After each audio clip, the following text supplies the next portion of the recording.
Bien, buenas tardes a todos, bienvenidos aquí de nuevo, amigos de la India. Hoy, viernes 29 de junio del 2018, vamos a celebrar el plenilunio de Cáncer de este año. Exactamente ayer, jueves 28, a las 4 horas y 53 minutos hora del meridiano cero, 2 horas después en España, la España peninsular, fue el momento exacto del plenilunio.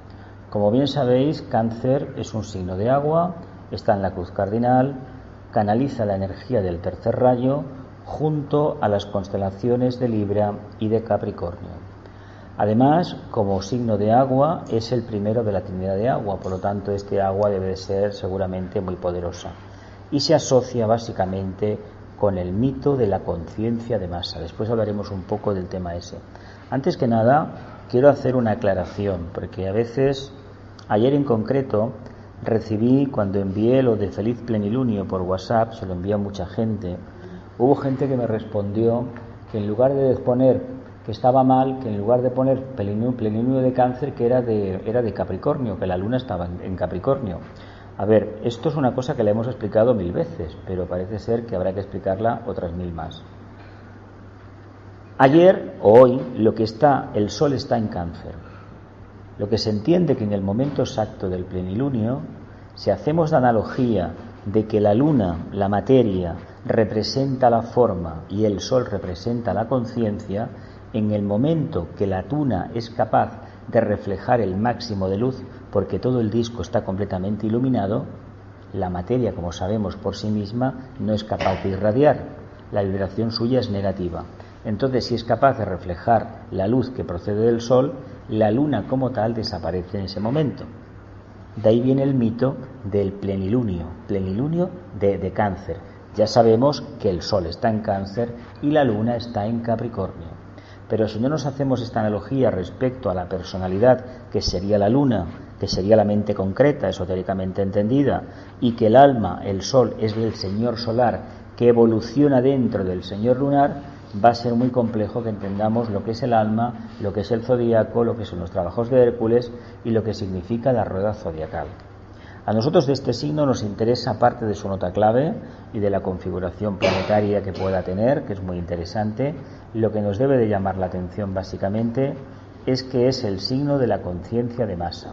Bien, y la conciencia de masa, nos podemos preguntar una cosa: ¿y qué es la conciencia de masa? La primera respuesta que se puede decir es no tener conciencia, pero no tener conciencia significa, esotéricamente entendido, no tener autoconciencia, no tener la suficiente capacidad para decidir por uno mismo. Generalmente, ¿os habéis preguntado alguna vez por qué los Juegos Olímpicos se hacen siempre en verano, por estas fechas? ¿Por qué los mundiales de fútbol se hacen por estas fechas? Y muchísimas más actividades se hacen por estas fechas. Pues porque la conciencia de masa en el hemisferio norte es verano, en el hemisferio sur empiezan el invierno. Pues una razón muy sencilla, porque la conciencia de masa es un reflejo claro de lo que estas actividades de masas representan.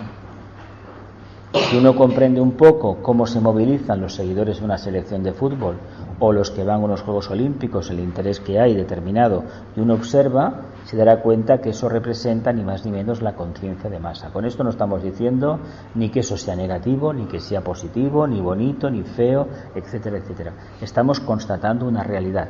Nosotros tenemos una sombra. Esa sombra es la personalidad. Esa sombra es la mente concreta, ¿verdad que sí? Esa sombra es la luna. ¿Y por qué le llamamos la luna? Porque esa sombra, esa mente concreta, tiene la potestad de abocarnos a todo aquello que a la conciencia personal, esa conciencia que está abocada y reside placenteramente en el plexo solar, pues todo lo que le ocurre y todo lo que le acontece y le es divertido y le gusta y lo desarrolla y lo experimenta, pues prácticamente la lleva a la conclusión de que es lo único posible que se puede alcanzar. Claro, tiene un pequeño problema. Cuando hablamos de que es la mente concreta o una mente difusa, no organizada, habría que puntualizar una cosa. Básicamente, la diferencia entre una mente concreta y una conciencia autoafirmada radica ni más ni menos que en la presencia del alma. Si somos capaces de expresar el alma, la conciencia superior, en un porcentaje mínimamente manifestado y tenemos conciencia del otro, del grupo, vamos camino de reivindicar el yo, la personalidad, la fuerza que tenemos en los vehículos inferiores, que todavía no tenemos idea de lo que es, pero que manifestamos la conciencia a través de ese medio. Por lo tanto, estamos en el camino de la autoafirmación. Y si la humanidad está autoafirmada, la humanidad está entonces en condiciones de alcanzar el significado de la luz. Mientras eso no lo veamos, estaremos hablando de la luna y hablaremos muy poco del sol. Sin embargo, el que nos da la luna, él nos da la vida, es el sol, el alma, la conciencia, la mónada, la chispa divina. La luz que nos da la materia, ya la conocemos, solamente nos genera karma. ¿Y por qué nos genera karma? Porque cada vez que nos abocamos a la satisfacción de las apetencias personales y abocamos todo el potencial interno a satisfacer el mundo de la personalidad, conociendo o intuyendo un poco el mundo de la conciencia, el cual, como ya sabemos, nos exige mayor sacrificio, pues bien, cada vez que renunciamos a eso y potenciamos lo banal, el mundo de la forma, con todo lo que ello conlleva, nos estamos echando una piedra mayor encima. El problema que tenemos los humanos es que generalmente la conciencia de masa se expresa por un profundo miedo. ¿Sabéis lo que le sucede a los seres humanos en el planeta Tierra, no? Los que son malos en la Tierra, los magos negros, son un grupo reducidísimo en comparación a una hueste increíble que hay de miles y miles de almas, millones de almas, que no es que sean malas, es que el problema es que no manifiestan las cualidades. Por lo tanto, esos seres forman parte de la categoría de conciencia de masa. Mientras uno no apueste por una decisión clara de ponerse en la cima de la cabeza, teniendo en cuenta que la primera etapa va a ser para afirmar la personalidad, el yo soy individual y egoísta, va a ser difícil que podamos llevar adelante este proyecto espiritual tan maravilloso que tanto nos gusta, de manifestar el alma. Y por supuesto, mientras no demos ese paso, no saltemos de la mente instintiva al intelecto, o de la conciencia instintiva a la conciencia mental, con todos los matices que ello conlleva, va a ser difícil que podamos acercarnos a la jerarquía, va a ser difícil que podamos conocer al maestro y va a ser muy difícil que podamos ver el alma y entender un poco lo que significa. ¿Y por qué lo digo? Quiero hacer un matiz antes. Para hablar del alma o para hablar de la conciencia de masa o de la autoconciencia, no es necesario hacer un curso de teosofía ni nada por el estilo. Y voy a decir el porqué. Me imagino que conoceréis gente en vuestro medio ambiente que, a pesar de no haber ido demasiado a la escuela, no tener estudios reglados, sin embargo han tenido cierta pericia, cierta cualidad, que han montado un negocio y ese negocio ha funcionado. ¿Creéis que a estas almas, por ese trabajo que realizan en el plano físico, las podemos englobar dentro del concepto genérico de conciencia de masa? Personalmente opino que no. ¿Sabéis en qué me baso? En que conocen la voluntad. ¿Cuántas personas conocéis en vuestro medio ambiente que, a pesar de las dificultades, aplican la energía volitiva, tienen un gran concepto y estima la resolución, la fuerza de voluntad, y aquellas cosas que se proponen de manera racional las acaban consiguiendo, ¿verdad? Sin haber pasado por una escuela de negocios, ¿verdad que sí? ¿Y eso qué indica? Que como almas hemos dado el paso. Pero si luego comparáis con otras almas encarnadas, que cualquier problema que tienen no son capaces de gestionarlo, que dependen emocional, anímicamente, económicamente de los demás, y que los veis a lo largo de los años que no han dado un paso adelante, estas almas, ¿en qué grado de conciencia estarían en el plano físico? Conciencia de masa. En la humanidad son una minoría aquellas almas, aquellas personalidades, la expresión del alma en el plano físico, que es capaz de tomar las riendas de su vida y decir: aquí mando yo, y aquí se va a hacer a partir de ahora lo que yo diga. ¿Verdad que sí? Habéis conocido mucha gente. Me imagino que los que estamos en esta reunión, en cierta medida, ese trabajo ya lo hemos hecho, porque comprendo que todo el mundo ha tenido, o intuyo, dificultades en la vida y aún así ha tirado hacia adelante. ¿Verdad que sí? Eso solamente se consigue cuando uno ha dicho hasta aquí hemos llegado. Por lo tanto, como almas tenemos ya un grado de perfección considerable. Otra cosa es que seamos conscientes de la parte esotérica y de todos los matices que eso conlleva. Y muy especialmente que tengamos visiones, conciencia del plano astral, de las vivencias, del reino angélico, todo eso es secundario. Pero lo importante que debemos demostrar para saber si somos dignos merecedores de formar parte algún día de la jerarquía planetaria, ayudantes de la jerarquía, ya sea como aspirantes, discípulos o lo que venga después, discípulos cualificados o iniciados, primeramente hemos de manifestar esa cualidad, esa resolución. Esa resolución en el plano físico, en la sociedad, se conoce con el nombre de sentido de responsabilidad. Me imagino que esta palabra no suena extraño, ¿verdad?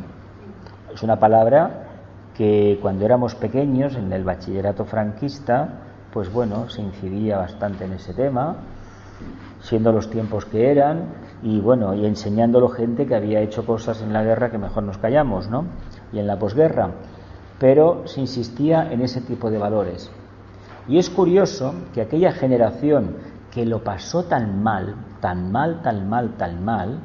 fue capaz de transmitir esa enseñanza a sus hijos y continuar adelante.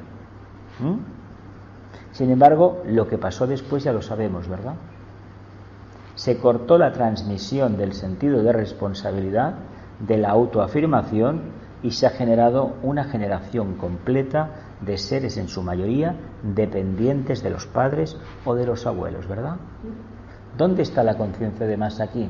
En todos aquellos que tienen 30 años, 35, algunos sí que es verdad que han estudiado carreras universitarias, otros tienen un currículum impresionante y muchísimos de ellos, vamos a decirlo así, son incapaces de gestionar cuestiones emocionales, con un grandísimo currículum universitario. Creo que digo cosas bastante duras, ¿no? Y me imagino que conocéis muchísima gente porque has estado en el mundo de la enseñanza, por ejemplo, y conoces bastante el tema. Lo difícil que es para muchas personas que se han criado en un ambiente donde no se le exigía nada, lo difícil que ha sido tomar responsabilidades. Claro, si desde pequeño no te ves en la tesitura de dirigir tu existencia en mínimo grado, a los 30 años no creo que sea el momento más adecuado para hacerlo. ¿Por qué? Pues porque, como bien sabemos, para trabajar un signo astrológico hay que tener en cuenta la evolución del alma, y la evolución del alma, independientemente de toda la teosofía que hayamos estudiado, esto de los periodos, cada 7 años el alma toma posesión de un vehículo, los 7 primeros el cuerpo físico, la mónada, de los 7 a los 14 el vehículo emocional, de los 14 a los 21 el vehículo mental, de los 21 a los 28 se supone que es el vehículo mental la personalidad, y de los 28 a los 35, si todo ha ido bien, se supone que el alma se manifiesta plenamente a través de la personalidad. Bueno, dicho esto, que queda muy bonito, porque son periodos de 7 revoluciones solares, como las entendemos, sin embargo debemos tener en cuenta lo siguiente: no siempre nos vamos a encontrar con personas con conciencias encarnadas que hayan vivenciado esos periodos de 7 años de una forma tan regular. Nos podemos encontrar con gente de 50 años, de 60 o de 70, que por estar dentro de este arquetipo genérico, esta gran conciencia grupal denominada conciencia de masa, llegan a los 50 o los 60 años o más, o toda la encarnación, que no han sido capaces o no han podido gestionar su mundo emocional. Aquí conocéis mucha gente así, ¿verdad? La gran mayoría de la humanidad, entre un 75 y un 85% de la humanidad, funciona así. Esa es la humanidad que cuando se le levanta una carta astral, la carta astral es como una condena a muerte, una sentencia judicial. ¿Por qué? Pues porque no han sido capaces, o no son capaces, o no pueden, tienen muchísimos matices. Nosotros no hemos pasado por esa prueba muchas vidas, muchas vidas. Y lo podéis ver fácilmente en el plano físico. Aquel que tiene dificultades y se trabaja y busca ayuda donde sea, pero buscar ayuda con la condición de que la ayuda que recibes la pongas en práctica, porque si no te haces dependiente de la ayuda que te dan los demás y al final acabarán engañándote los demás, porque tú vas a anhelar y vas a creer que la solución a tu problema viene de los demás, y es mentira. La solución de un problema, cuando uno reconoce que no lo hace, que forma parte de la conciencia de masa, es decir, que no tiene conciencia, no tiene autoconciencia, no viene de los demás, viene a consecuencia de mirar hacia adentro, mirar hacia lo más sublime, lo más profundo, y darse cuenta que uno tiene un poder. De ahí que la tradición esotérica hable que el silencio y la meditación son unas claves muy marcadas para salir de la conciencia de masa. Pero como la historia de la humanidad es tan compleja y sobre todo nosotros solamente tenemos la perspectiva de un periodo de nuestra vida, igual tenemos mucha memoria y lo recordamos todo, incluso hasta el momento del nacimiento. Pero como conciencias sabéis que no podemos abarcar tanto. Si no podemos abarcar tanto, ¿con qué nos estamos quedando? ¿Con los últimos 20 años como la seguridad social para darte la pensión? ¿O con 5 años? ¿O con aquello que me gusta y lo que no me gusta lo dejo? Pues resulta que en este paquete, en este gran regalo que recibimos, hay que coger lo que sí me gustó y lo que no me gustó, porque tal vez lo que no me gustó fue lo que tendría que haber realizado, llevado a cabo, haber consumado la experiencia para comprender que la vivencia de la dualidad, sol, alma, luna, forma, viviéndola equilibradamente, es el tercer rayo de inteligencia activa o adaptabilidad, serán el camino ¿para qué? Para despertar la conciencia superior o la intuición. Este mito, el mito de Hércules, la captura de la gama o cierva, es muy divertido. Si habéis leído el libro de los trabajos de Hércules, se decía que Hércules había una montaña. Sabéis que Capricornio, que es el signo complementario, también tiene una montaña arriba, y en esa montaña se da la tercera iniciación, ¿verdad? Pues en esta había una gama. La gama o la cierva se asocia con el tema de la intuición, no porque sean animales que tengan intuición, sino porque es un animal escurridizo. ¿Habéis visto algún ciervo o algún rebeco aquí en el Pirineo, un gamo dando vueltas, saltando? Son muy tímidos. Cuando ven un ser humano se apartan y cuando menos te lo esperas te salen de unas matas, salen saltando, cruzan un camino rural y te quedas así como atolondrado, vaya. No se quedan mirándote ahí para que le hagas una foto, no. Son huidizos, bastante huidizos. Quiere decir que la intuición, cuando el ser humano la busca, generalmente no la encuentra. Y cuando no la necesita, aparece la intuición. Me imagino que de todo lo que hablamos en Amigos de la India, del tema de la meditación y de la intuición, algunas veces la intuición habrá llamado a vuestra puerta. Lo que se le pide siempre al estudiante que ha sido capaz de percibir la intuición en su momento es que sea fiel una vez, porque de lo que se trata es de que esa fidelidad a la intuición nos lleve nada más y nada menos que a construir una casa iluminada. Bueno, sabemos lo que es la personalidad, la forma caduca. Nosotros tenemos 2 casas. Todas las almas encarnadas tienen 2 casas. Una es la casa iluminada, el vehículo causal, es decir, el cáliz. Ese cáliz que representa la copa de arriba, representa el cuerpo causal y el contenido lo ponemos nosotros, encarnación tras encarnación. Seguramente que en muchas encarnaciones no hemos puesto absolutamente nada. Seguramente no hemos ahorrado nada. Pero no importa. Ese es el arquetipo, por eso está en la cima de la montaña, en el templo de Zeus famoso, la glándula pineal, y ahí radica la intuición. Este es el mito famoso de la diana cazadora, de las flechas, etcétera. Pero la personalidad, ¿qué es para el ser humano? ¿Lo hemos reflexionado alguna vez? ¿Nos damos cuenta que este que está aquí, que os está hablando físicamente, no es el mismo que el que os está que anima a esta forma? Y lo mismo cabe decir con vosotros. ¿Nos damos cuenta de ello o no? ¿O lo decimos así ligeramente, sin haber reflexionado de forma debida? Personalmente considero que no se reflexiona lo suficiente cuando se habla de la personalidad. Hay una tendencia muy propia del sexto rayo, muy mística, de dejar la personalidad como fuera de la corriente evolutiva y decir que la personalidad, como es mortal, como es finita, como es involutiva, no merece ningún tipo de apoyo, ni de resolución con ella, ni de cuidado. hay que decir lo siguiente. Nosotros somos al mismo tiempo hermano Sol y hermana Luna. ¿Quién dijo esto? ¿Quién lo dijo? Y San Francisco de Asís, pues fue una encarnación de un ser que se fue conocido como Pitágoras, como San Patricio, y que conocemos actualmente como el maestro, el Choján del segundo rayo, el venerable Kutumi Lalsin, ¿verdad? El maestro Kutumi. ¿Y qué nos quería decir con ese poema Hermano Sol, hermana Luna? Que la materia y la conciencia se necesitan mutuamente.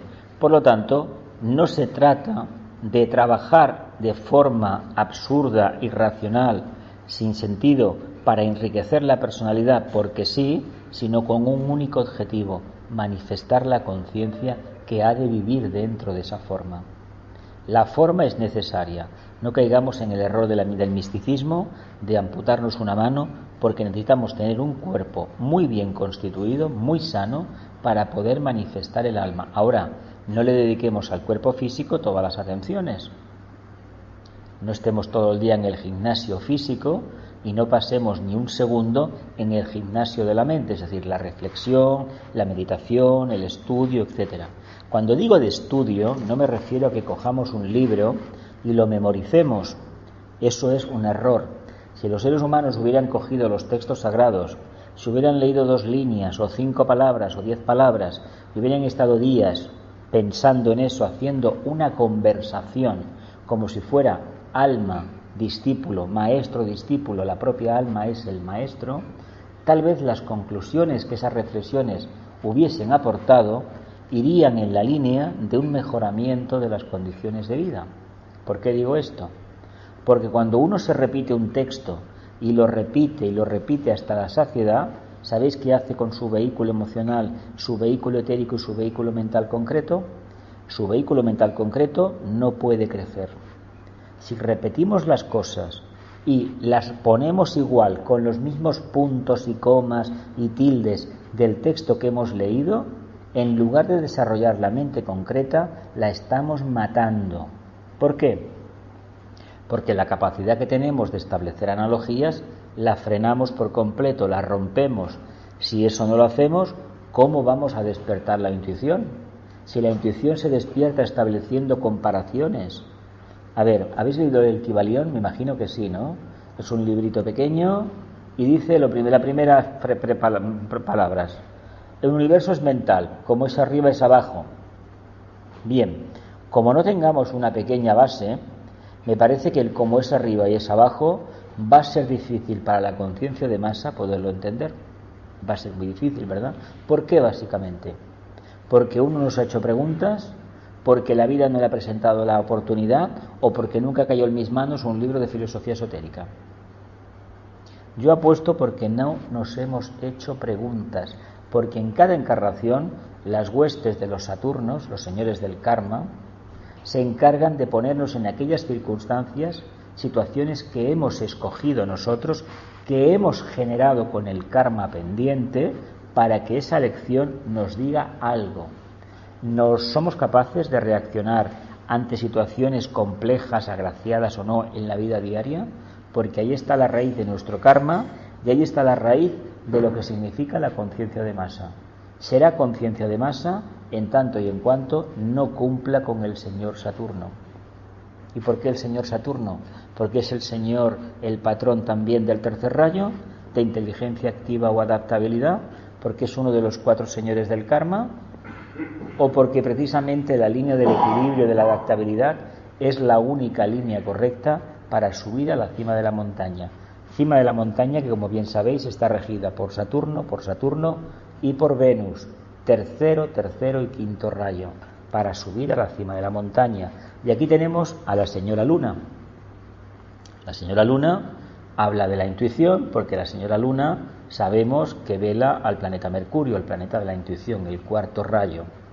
Por lo tanto, este 4º rayo nos puede servir cuando vivenciemos la experiencia del alma y de la personalidad en equilibrio, poder manifestar que un cuerpo causal radiante, la conciencia. Si eso lo hacemos, todo lo demás está ya trillado. Ahora bien, para salir de la conciencia de masa y reconocer que está uno dentro de ella primero, hay que dar un paso al frente. Una pregunta muy indiscreta, no es necesario que la contestéis. ¿Os han hecho alguna vez una encuesta por la calle? ¿No? ¿Sí? Vale. Generalmente, cuando a veces nos preguntan a la salida de los colegios electorales, me han preguntado algunas veces, tengo que decir que no he mentido. Pero una vez me dijeron una cosa muy curiosa. Un porcentaje muy elevado de la gente que vota, cuando sale y le preguntan en una encuesta, no dice la verdad. Por eso hay tantos fallos en España con ese tema. Y luego la gente dice una cosa y luego hace otra. A ver, no hay que irse tampoco a partidos políticos, las propias comunidades de propietarios, de vecinos, pues esto se ve, incluso en la gente, en la propia familia, en las amistades. ¿Y esto por qué? ¿Por qué tenemos tanto miedo de manifestarnos como realmente somos y no como nos gustaría? Porque todavía la parte material, la parte mente concreta nos tiene esclavizados. Somos víctimas de ese arquetipo, de ese egregor denominado conciencia de masa, es decir, una conciencia diluida que no es una autoconciencia y por lo tanto no está en vías de tener una revelación, es decir, de que la mente se manifieste, que movilice las energías de la personalidad y pueda decir yo soy. ¿Creemos que los seres humanos somos yo soy? Algunos sí, evidentemente. La gran mayoría no. Además, en el siglo XIX, bueno, yo os lo he dicho muchas veces, utilizando una energía de tercer rayo, sabéis que en el siglo XVIII pues se inventó la máquina de vapor, que aquello fue, una maravilla, una auténtica maravilla. Después vino el ferrocarril, bueno, todas estas cosas, ¿no? Pues se inventaron aquellos sistemas, aquellas fábricas tan inmensas, donde los seres humanos, contrariamente a lo que se piensa, cogimos un poquito de autoconciencia, trabajando junto a otros, aunque estemos de manera irracional apretando tornillos y no nos podamos hablar porque la producción lo exigía, estamos ganando autoconciencia. Ojo, porque se utilizó el tercer rayo, que sirve para buscar la verdadera luz cuando se vive una vida equilibrada de verdad, porque rige a Capricornio, a Libra y a Cáncer, pero también sirve ni más ni menos que para desarrollar la autoconciencia basada en el contacto con los demás. Tú eres humano, yo te veo a ti los defectos y lo que tengo que pensar es que tú me los puedes ver a mí, las limitaciones. Pero si hacemos un pacto alma-forma, nos daremos cuenta que no sirve de nada en acentuar las diferencias, porque de lo que se trata es ¿de qué? De vivenciar esa luz interior que todos llevamos dentro y abocarla al mundo de los hechos estos que conocemos, o el mundo de los efectos, porque el mundo de las causas lo estamos alimentando ya en esta encarnación y al mismo tiempo estamos saldando la deuda que teníamos anterior. Lo importante es que entendamos que el tercer rayo nos da una oportunidad, está ahí, Saturno está ahí con sus tablas de la ley. O aplicamos las tablas de la ley o no subiremos nunca a la montaña y no podremos ver nunca la luz dentro de la luz, es decir, dentro de la mente concreta, la luz de la mente abstracta o mente superior. Venga, alguna preguntita, que seguro que he dejado mucha cosa. Los trabajos de Hércules, ¿qué trabajo hacía? El número 4, el de la gama o cierva. Este trabajo consistía en que había una cierva y Hércules debía capturarla, pero Diana la quería para sí misma. Y tuvieron un rifirrafe, una de las flechas hirió a la cierva, y cuando Hércules sube al templo, pues la cierva está acostada en el suelo del templo de Zeus. La intuición no se mata, siempre estará con la glándula pineal. Esto es el templete que los griegos tenían encima de las colinas, un templete circular, ¿verdad?, dedicado al dios Zeus. Precisamente es el agujero de arriba, la glándula pineal, centro coronario. Visto estas películas de romanos que sale el templete, que incluso se reprodujo en esos palacetes que hay aquí en Cataluña de los indianos, que en el jardín hicieron un templete de esos, una especie de ahí de que la niña iba con el novio y todo esto. Pero eso está basado, una cúpula, una media cúpula, está basado precisamente en la tradición esotérica, tradición de Grecia. ¿Alguna cosa más? Venga, va, que hay más cosas. O sea, que es la intuición que hay que desarrollar en el cáncer. Es que cáncer es un signo de agua, da personalidades muy emocionales, muy hipersensibles. A ver, ¿por qué estas dificultades? Porque el agua siempre está en movimiento. Y claro, la resolución que tiene un signo de tierra y la sagacidad de un signo de aire o de fuego, no se la vas a pedir a un signo de agua, digo yo. Este cáncer tiene que pasar de lo emocional a la intuición. Claro, ese es el suyo, es ese. Entonces es un ser resolutivo y aplicará la voluntad, pero les cuesta un horror coger compromisos porque hay una energía por dentro que les hace ver las dificultades que van a tener. Además, en los libros de astrología te dicen que una luna en cáncer es un aspecto bastante difícil de llevar en todos.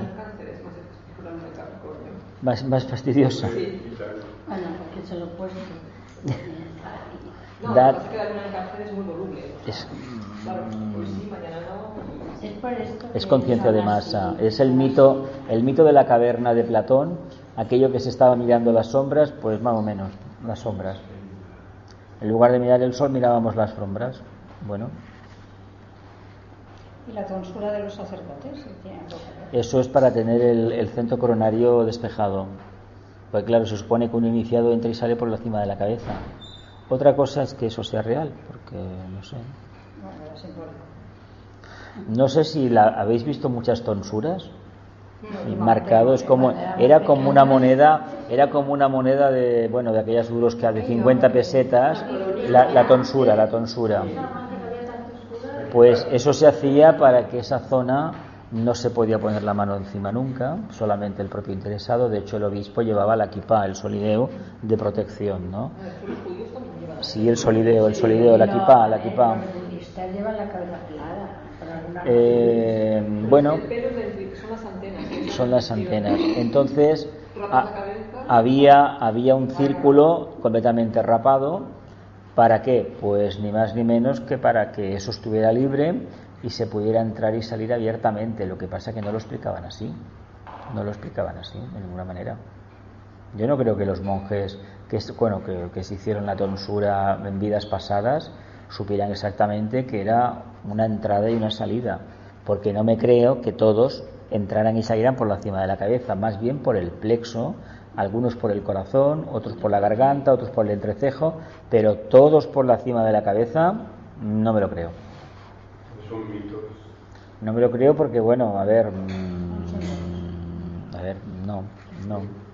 no. Es como todos los que llevan una mitra, ¿sabes lo que es una mitra, no? La boca de pez. Bueno, pues la mitra equivale a una cuarta iniciación. La válvula mitral, hace un par de años me enteré. Un médico me lo explicó.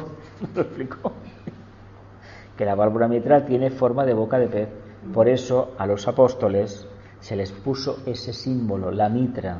Son iniciados de cuarta, arates. Estaban con un gran maestro y por lo tanto tenían ese nivel evolutivo.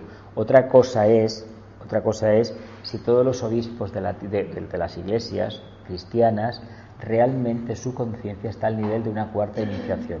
Eso es otro tema. ¿Habéis estado en alguna catedral cuando consagra el obispo, el cardenal arzobispo? ¿Os habéis acercado un poco? ¿Habéis podido ver algo? Más que nada porque si se está atento al que lleva la mitra, la Iglesia Católica no la regala, exige una fidelidad. Si uno está atento puede ver en la cabeza cosas, chispas de luces por aquí atrás, puede verlas. Si está atento, no es solamente estar atento, mirar fijamente y va a ver cosas. Y según cómo, en el momento de la consagración, las manos levantadas, puede ver algo en las manos o puede ver algo a la altura de donde está la tiara, por los ángeles que participan. Y eso está ahí, eso no se puede olvidar uno. Pero es interesante conocer todo esto, todas estas cuestiones. ¿Que tienen un efecto práctico? Para mí sí. Nos afianza más en que somos almas encarnadas y estamos en un proceso de evolución que es muy lento. Por lo tanto, las vicisitudes de esta vida, entendámoslas como una prueba más de esa gran rueda en la que estamos inmersos, la rueda de Samsara. Pero que conociendo la energía de Cáncer, la del tercer rayo, podemos buscar el centro si queremos, ¿eh? En lugar de vivir la periferia, el centro. Vivir la vida en equilibrio. Con eso tenemos bastante. Pero a veces parece que el Cáncer también necesita el cuarto. ¿Necesita? El cuarto rayo también. Es que el cuarto rayo lo lleva por la luna. Lo lleva por la luna. Claro, armonía a través del conflicto. De hecho, en el planeta Tierra, la Tierra nosotros tiene un tercer rayo, pero el reino humano lleva un cuarto para trabajar. ¿Qué pasa? Que nosotros alcanzaremos el equilibrio en la medida que los conflictos los vivamos bien, y la recompensa de vivir el conflicto de manera equilibrada es precisamente la armonía. Pero para vivir la armonía sin conflictos, o el conflicto en armonía, que es la parte más interesante, seguro que hemos debido tener muchísimos conflictos para llegar a esa conclusión.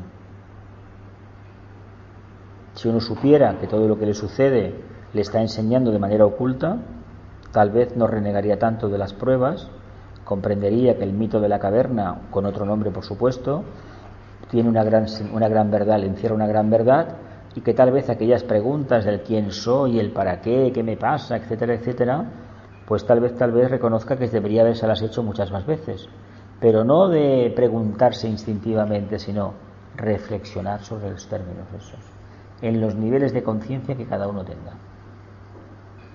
¿Qué sucede habitualmente cuando estamos rodeados de gente que tiene conciencia de masa o almas así? Y planteamos la cuestión de que por qué uno reflexiona más sobre sí mismo. ¿Qué respuesta se suele encontrar en el grupo? Eres raro, por descontado. O no me vengas con cuentos. Psicología barata, filosofía barata. ¿Qué sabrás tú? Tú tendrías que vivir mis problemas. ¿Te han comido el coco? Es curioso que estas cosas lo diga gente que realmente no tienen conciencia, que les han comido el coco de arriba abajo. Porque lo que es verdaderamente difícil de comprender, hombre, tienes una pequeña base y claro, pues entiendes de qué va el tema. Pero gente con estudios superiores que se supone que un diploma universitario, una licenciatura es ciencia. La universidad es el templo de la reflexión. Vamos a decirlo así, es el templo de la reflexión. Sí. Esotéricamente una universidad es una escuela de ese calibre superior, pues una escuela superior, es decir, lo máximo es preparar, utilizando la energía del tercer rayo, preparar investigadores. Que luego los que salen todos sean investigadores, bueno, eso lo dejaremos en el aire. Deberían trabajar ese arquetipo que para eso fueron creadas, ¿eh? El arquetipo del quinto rayo, la investigación, en la materia que fuera. Eso quiere decir que de cada cierto tiempo te tienes que actualizar, ¿verdad? No has de ser dogmático y sobre todo no quedarte con lo que aprendiste hace 30 años ni 15. Estar más compenetrado con el mundo en que vives. Contextualizar mucho más la información que tienes con la experiencia que puedes llegar a tener trabajando con la gente. Si eso no lo hacemos, ¿qué vamos a tener? Nada. ¿Hacemos una comparación con la conciencia? ¿Por qué tenemos dificultades para entender que hay algo más que la forma? Porque nos horroriza la forma que tenemos. La forma. No queremos saber nada más y nos aterroriza, aterroriza saber que dentro puede haber alguien que no conocemos y viendo lo que hay, empezamos a pensar, ¿qué pensará este de nosotros? ¿Es una esquizofrenia? No es ninguna esquizofrenia. Pero ha dejado muchas oportunidades para enterarse. La vida te presenta cada día una. Y cada 7 años hay una recapitulación. No nos damos cuenta, ¿eh? Pero hay una recapitulación, ¿eh? Mira qué crisis o qué problemas habéis tenido en los últimos 35 años en vuestras vidas, o 21. Cada 7 años ha habido un cambio, ha habido un golpe de timón, vaya. O nos hemos quedado atascados, o hemos arrancado, o nos hemos desviado de la ruta, hemos tomado otra. 7 años aproximadamente. Pues cada uno debe de saber las conclusiones a que llegó y si ese bagaje le sirve para tener plena confianza en la conciencia. Si no hay conciencia, no salimos de la conciencia de masa, valga la redundancia. El intelecto se debe desarrollar, incluso para generar karma, porque con el pensamiento generaremos karma. Con el mundo de las emociones pagaremos un tributo a la humanidad y errores de civilizaciones, etcétera, etcétera. ¿Por qué cuesta tanto tomar decisiones? Cuando se le pide a una persona que piense, se le está diciendo que sea él mismo, ¿verdad? ¿Por qué tenemos tanto miedo a eso?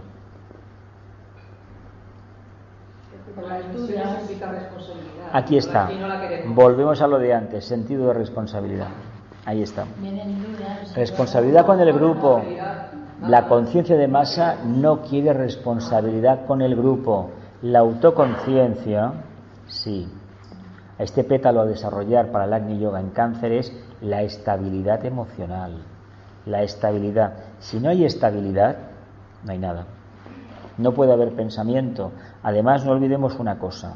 Para construir el vehículo mental, no olvidemos que dentro de un vórtice de energía del vehículo emocional se creó un vacío que es la semilla del vehículo mental. Si el vehículo mental está continuamente descontrolado, nosotros no pensamos. Nuestros deseos son los que piensan. Y lo que la gente llama pensar básicamente es desear. Eso que se dice, no, es que no paro de pensar. No, claro, no un montón de imágenes por... No, eso no es la mente, ¿eh? La mente no funciona así, eso es el plexo solar. No, es que yo me concentro mucho, sí, en los deseos. ¿Lo hemos probado alguna vez? ¿Tenéis momentos de silencio en vuestra vida? Pues entonces la mente funciona. Funciona. ¿Que no hay tales momentos de silencio? Que siempre es una algarabía y venga arriba y abajo. Pues tenemos un pequeño problema. ¿Algo más? Antes de la medi. ¿Lo veis muy bien todo de Cáncer? Cáncer engaña, parece que va de lado, es su forma. Es un espejismo, Pero también es una energía acogedora, intuidora. Por descontado, es la madre, es la luna, la materia. La madre es la madre, es la madre, claro. Es un signo de pertenencia. Bueno, el ser humano se ha desarrollado dentro de ese arquetipo, Es la corriente en que en un momento en la lejana Lemuria se utilizó para provocar la individualización. Es un eje de la cruz cardinal. Entramos por Cáncer y salimos por Capricornio. Entramos como conciencia instintiva, individualizados a través de mónadas triádicas, y saldremos como mónadas triádicas dominando el plano mental concreto, el que precisamente hemos trabajado en el arquetipo de Cáncer. Por lo tanto, para salir de la conciencia de masa no es tanto llegar al signo de Leo, es alcanzar la tercera iniciación. Complicado, ¿no? Que para llegar a Capricornio, si no tienes bien asentado Cáncer, es imposible. Cáncer, Leo, Virgo, Libra, Escorpio y Sagitario. Si no tienes eso, porque luego Acuario y Piscis son signos de servicio. Sí. Demuéstrame lo que sabes hacer. Este es el primero, porque los tres anteriores, tanto Géminis como Tauro y como Aries, nos hablan del arquetipo genérico, Pero aquí hay como una individualización. Ahora me vas a demostrar lo que sabes hacer. Teniendo en cuenta que Aries es el primero, surge desde el plano de la mente gobierno. Tauro dice, ve, cuando el ojo está abierto todo es luz. Por lo tanto, la materia es luz, no te asustes. Y Géminis nos habla de una dualidad de dos hermanos que no se llevan muy bien, parece que están locos, que uno es el alma y otro es la personalidad. Y aquí tenemos el mismo mito, uno es el sol y otro es la luna. Pero hemos apostado por la luna, desarrollar la parte manásica concreta. Sí, veo que Cáncer va de Cáncer hasta Sagitario. La iniciación son todos. Todos, van todos, y va y todo. De hecho, la primera prueba fuerte de iniciación es Escorpio, el mundo de las aguas. Es el segundo de la Trinidad de Agua, es un signo muy, muy complejo, da personalidades, profundas, muy profundas. Te lo aguanto hasta el último día de la vida, y cuando se piden explicaciones uno no sabe por qué, pero tozudez, tenacidad. Y Sagitario es un signo supuestamente de silencio, el signo del iniciado, pero igual encontramos Sagitarios que no responden al patrón, de fibrosos ni musculosos, vamos, que no tienen cuerpo de arqueros, vaya, ni de centauros, por ejemplo, el signo del centauro. ¿Algo más? ¿Meditamos? ¿Sí?